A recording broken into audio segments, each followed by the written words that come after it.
Hello मेरे प्यारे बच्चों, क्या हाल चाल? बढ़िया सब। आई होप आप सभी अच्छे होंगे और आपकी तैयारी भी एकदम जबरदस्त तरीके से चल रही होगी। बहुत सारे बच्चों के कमेंट आ रहे थे कि सर प्रैक्टिकल पर आधारित जो भी क्वेश्चन होते हैं उनको करवाइए। तो आज के इस वीडियो में हम आप सभी के कहने पर फिजिक्स में ट्रांसफार्मर पर आधारित सारे इंपॉर्टेंट क्वेश्चन का निपटारा करने वाले हैं, क्योंकि बच्चों जल्द ही आपका प्रैक्टिकल एग्जाम भी आने वाला है और बात है 30 नंबर की। क्योंकि जब आप फाइल में बच्चों आपका जो भी चार्ट होगा उसमें फिजिक्स में ट्रांसफार्मर बनाएंगे तो इससे रिलेटेड सारे क्वेश्चन आपको याद होना चाहिए। आपसे एग्जामिनर कौन कौन से क्वेश्चन पूछेंगे उन्हीं पर आज अपन डिस्कस करने वाले हैं, ठीक है। नहीं तो भाई अगर आपका ये गड़बड़ हो गया तो समझ लीजिए आपका टॉप करने का सपना, अच्छे नंबर लाने का सपना ही रह जाएगा। तो आप बिल्कुल भी भाई वहां पर ना उलझें। जो भी क्वेश्चन भाई आपका वाइवा होगा आपसे पूछा जाता है तो आप फटाफट उसका उत्तर दे सकें, इसलिए इस वीडियो को देखना बेहद जरूरी है। तो चलिए यहां पर आपको दिख रहा है बच्चों ट्रांसफार्मर। तो ये है ट्रांसफार्मर। भाई ये बाहर से स्ट्रक्चर दिखा दिया गया है, बाकी इंटरनल स्ट्रक्चर में बात करें तो ये होता है ट्रांसफार्मर में जो प्रमुख होता है वो कुंडली। तो हमें पता है कि बच्चों ये क्या है, कुंडली है।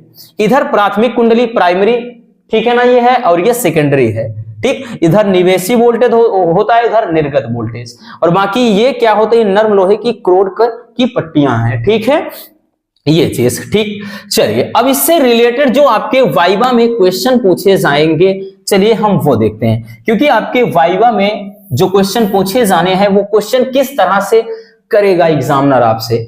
देखिए पहला क्वेश्चन भाई पूछ सकता है कि ट्रांसफार्मर क्या है, ठीक है। ट्रांसफार्मर बच्चों किसे कहते हैं, यानी ट्रांसफार्मर जो है वो क्या है।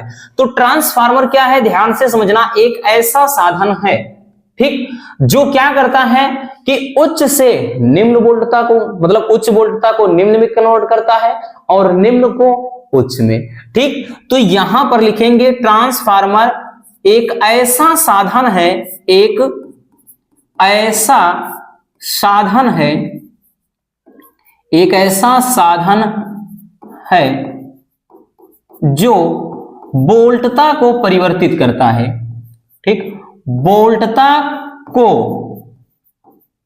परिवर्तित करता है, ठीक, परिवर्तित करता है।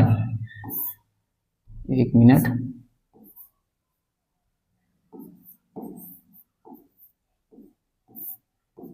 करता है, ठीक है। ये चीज ट्रांसफार्मर एक ऐसा साधन है जो वोल्टता को परिवर्तित, अब वोल्टता हमने इसलिए लिख दिया बच्चों कि भाई उच्च को निम्न में भी बदल सकता है और निम्न वोल्टेज को आपका उच्च में भी, ठीक, यानी हाई को लो में भी कन्वर्ट करने का काम ट्रांसफार्मर करता है और लो को हाई वोल्टेज में भी कन्वर्ट करने का काम ट्रांसफार्मर करता है, ठीक है। तो ट्रांसफार्मर एक ऐसा साधन है बच्चों जो वोल्टता को परिवर्तित करता है, बस सिंपल सी बात है।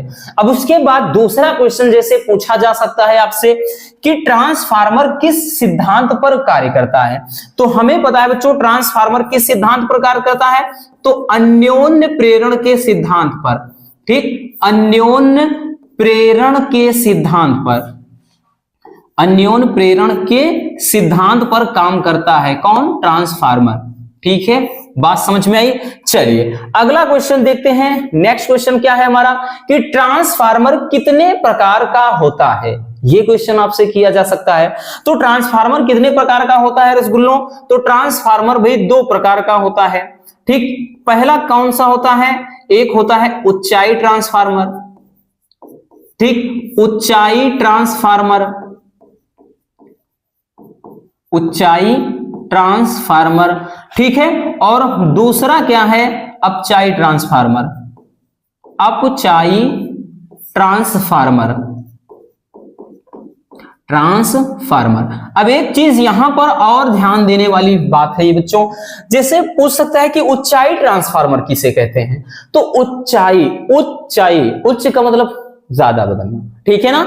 तो आप लिख सकते हैं कि जो निम्न वोल्टता को उच्च वोल्टता में बदलता है उसे ऊंचाई ट्रांसफर, अपचाई का मतलब कम कर देना। तो अपचाई ट्रांसफार्मर क्या है बच्चों, तो वो ट्रांसफार्मर जो हाई वोल्टेज को लो वोल्टेज में कन्वर्ट करे उसे अपचाही कहेंगे।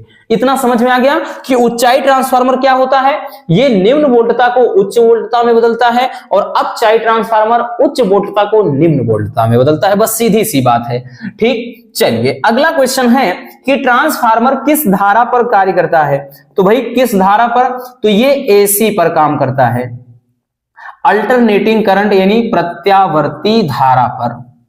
ठीक, ये आपका डीसी पर काम नहीं करता है, प्रत्यावर्ती धारा पर। ठीक है, ये एसी पर अर्थात प्रत्यावर्ती धारा पर काम करता है। ठीक, कभी कभार क्वेश्चन बनता है कि ये डीसी पर क्यों नहीं काम करता, उसको भी अपन देखेंगे आगे। डोंट वरी, सारे के सारे ख्याल आपके जो माइंड में है ना, हर एक चीज बताएंगे। ठीक, इसमें कौन सा तेल डाला जाता है वो भी आपको बताएंगे, परेशान नहीं होना है। ठीक, बहुत सारे बच्चे कमेंट कर रहे थे इसके लिए। चलिए अगला क्वेश्चन है कि ट्रांसफार्मर की क्रोड किस धातु की बनी होती है। तो हमें पता है बच्चों कि जो ट्रांसफार्मर की क्रोड होती है, ये जो ट्रांसफार्मर की क्रोड दिखाई पड़ रही है किसकी बनी होती है, तो ये होती है नर्म लोहे की। ठीक, नर्म लोहे की बनी होती है। ठीक, इतना याद रखना। तो ये कुछ ट्रांसफार्मर से आप मतलब रिलेटेड कुछ क्वेश्चन है, इतना ही नहीं है और भी है। तो पहले आप इनको अच्छे से एक बार देख लीजिए, स्क्रीनशॉट कर लीजिए बच्चों। इससे बाहर का बिल्कुल भी क्वेश्चन नहीं पूछा जाएगा, इतना याद रखना अगर आप ट्रांसफार्मर बनाते हैं तो। ठीक है, चलिए तो जल्दी देख लीजिए। चलिए हो गया बच्चों। अब हम देखते हैं नेक्स्ट क्वेश्चन को, ट्रांसफार्मर से रिलेटेड और भी जो क्वेश्चन आपके हैं। क्वेश्चन नंबर 6, क्वेश्चन नंबर 6 कह रहा है कि ट्रांसफार्मर की दक्षता कितनी होती है। ठीक, एक मतलब जो आदर्श ट्रांसफार्मर होता है, सामान्यतः ट्रांसफार्मर की जो दक्षता होती है वो कितनी होती है। तो भाई होती कितना है, सामान्यतः 70% से लेकर के बच्चों आपका कितना 95% तक ये ट्रांसफार्मर की दक्षता होती है। ठीक है, एक एवरेज देखे ना तो ज्यादातर 90% माना जाता है। तो ये 70% से 95% तक ट्रांसफार्मर की दक्षता होती है। नेक्स्ट क्वेश्चन है कि ट्रांसफार्मर में क्रोड को पटलित क्यों रखा जाता है, मतलब एक के ऊपर एक रख करके क्यों बनाया जाता है। ठीक, तो क्यों पटलित रखा जाता है बच्चों, तो लिखेंगे भंवर धारा को कम करने के लिए। ठीक, भंवर धारा को कम करने के लिए,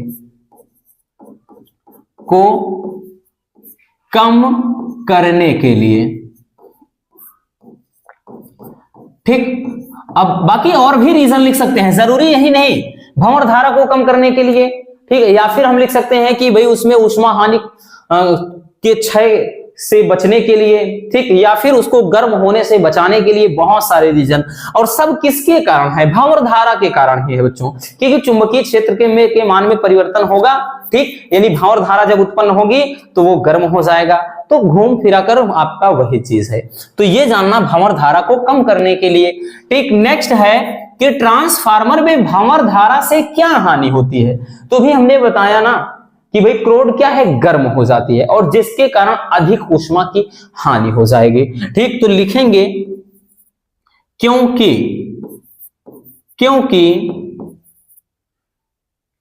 अच्छा क्या हानि पूछ रहा है, तो यहां पर लिखेंगे बच्चों कि क्रोड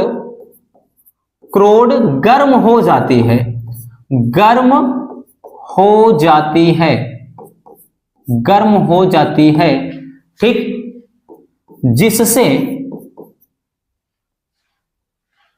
जिससे अधिक ऊष्मा हानि होती है, अधिक ऊष्मा हानि होती है, अधिक ऊष्मा हानि होती है, अधिक ऊष्मा हानि होती है। ठीक, ये चीज इतना ध्यान देना। अगला क्वेश्चन क्या कह रहा है भाई, क्वेश्चन बोल रहा है कि ट्रांसफार्मर में कौन सा तेल डाला जाता है। ये न जाने कितनी बार बहुत सारे बच्चे पूछ चुके हैं। तो देखिए इसमें जो भी होता है बच्चों, एक खनिज तेल का प्रयोग किया जाता है और सबसे ज्यादा अगर उनमें भी बात करें तो उसका जो नाम है नैफ्थेनिक तेल होता है। ठीक, नैफ्थेनिक उसका नाम है, वो जो तेल है कौन सा है, नैफ्थेनिक तेल। ठीक, ये खनिज तेल है, वैसे सब तेल लगभग खनिज ही होते हैं, खनिज तेल है और ये भी अगर हम बात करें तो इसका बहुत फायदा होता है। ये जो खनिज तेल है हालांकि महंगा होता है, ठीक। और उसके बाद जब क्वेश्चन है कि ट्रांसफार्मर में तेल क्यों डाला जाता है, देखिए बच्चों इस क्वेश्चन को जरूरी नहीं नैफ्थेनिक अगर पूछ लिया जाए तो इंसुलेटेड वाटर मतलब इंसुलेटेड तेल होता है, इतना याद रखना। या आप बोल सकते हैं कि खनिज तेल का प्रयोग किया जाता है, ठीक। या फिर नाम लेंगे नैफ्थेनिक, नाम में अगर आ जाए तो क्या नाम है, यानी सबसे ज्यादा हम इसमें नैफ्थेनिक तेल का ही प्रयोग करते हैं।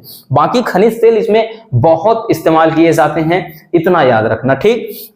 चलिए अगला क्वेश्चन कि ट्रांसफार्मर में तेल क्यों डाला जाता है। भाई ये भी एक क्वेश्चन है ना कि ट्रांसफार्मर में आखिर हम तेल क्यों डालते हैं, ना डालें तब क्या होगा। तो बच्चों इसका एक रीजन है, ट्रांसफार्मर में तो लिखेंगे शीतलन, ठीक, शीतलन प्रदान करने के लिए,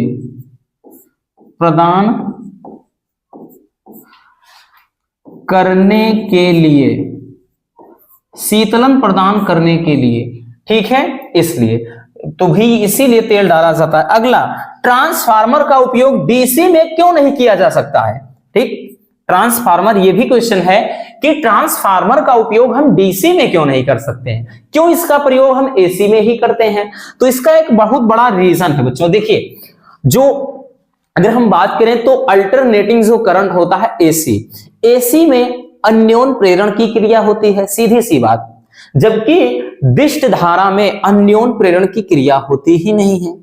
या फिर हम कह सकते हैं कि जो एसी होता है उसमें आवृत्ति मतलब कांस्टेंट नहीं रहती है, कम या ज्यादा है, ठीक, यानी चुंबकीय फ्लक्स के मान में परिवर्तन होता रहता है, बस सीधी सी बात। जबकि डीसी में क्या होता है, आवृत्ति 0 होती है, 0 होती है बस।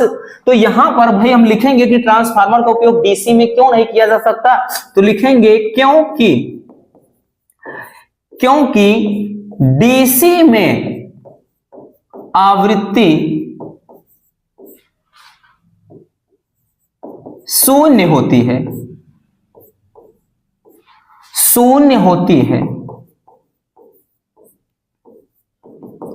कहने का मतलब भाई आवृत्ति का मान जो है वो बदलता नहीं है, ठीक। इसमें क्या है, कम या ज्यादा होता नहीं रहता है, जिसके कारण क्या है डीसी में हम ट्रांसफार्मर का उपयोग नहीं करते हैं, ठीक। जो डायरेक्ट करंट होता है, जो जनरेटर वगैरह में चलता है, ठीक, वो डीसी होता है। और डीसी में बच्चों ट्रांसफार्मर का प्रयोग नहीं होता है। तो ये ट्रांसफार्मर से रिलेटेड कुछ आपके इंपॉर्टेंट क्वेश्चन है। अब इससे ज्यादा तो क्वेश्चन बन नहीं सकते हैं। बाकी अगर आपके माइंड में, ठीक, आपके अंदर कोई ऐसा क्वेश्चन हो जो हलचल कर रहा हो, जो बहुत ही ज्यादा तंग कर रहा हो, देन विदाउट एनी हेजिटेशन रसगुल्लों यू कैन कमेंट।